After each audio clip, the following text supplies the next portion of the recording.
As part of the research piece, you actually published a Brazil basket of Yeah. ADR stocks that you're owning. So just to pat my audience, I don't make the assumption that my readers are all set up to trade domestic stocks.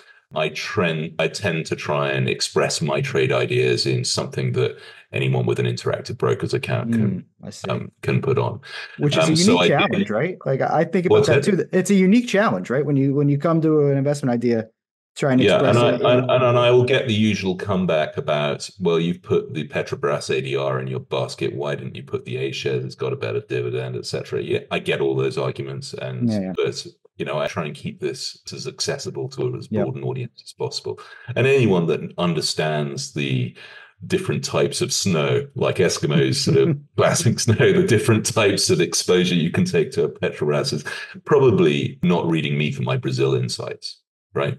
They're already sufficiently in the weeds. So, I mean, this basket is pretty straightforward. It's an equal weighted basket of Petrobras, Vale, Brasileiro, Suzano, the pulp and paper business, and then on the financial side, Bradesco, rather than Itaú, just because it's a cheaper second place, and then two fintechs, New Holdings and PagSeguro. It's an equal weighted basket. Now, based on their current indicated yield, that basket will throw off a cash dividend of around 7.2%. And then as an overlay, because I typically add some kind of option overlay, most of my trade ideas, I have levered that view around 20% quarters in Brazil and twinned. So for every 10 units of this basket, you buy 1 unit of a call spread out to next June on EWZ, the ETF. Now, it's got a super liquid option chain.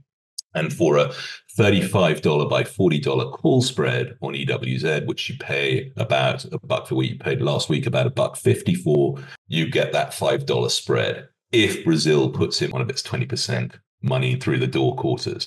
And that would turn, if Brazil does 20%, you've got 20% on your basket and plus your common dividends, you would gross up the total return incorporating that call spread to 43% on the overall package, which is not a bad 6 months work.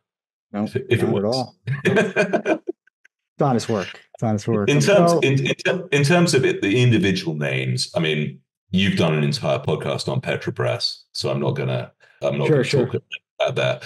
I mean, at the moment there is obviously crude price has been absolutely in the gutter, and the Petrobras equity has massively outperformed the crude price in the last few months. So that's probably something to keep an eye out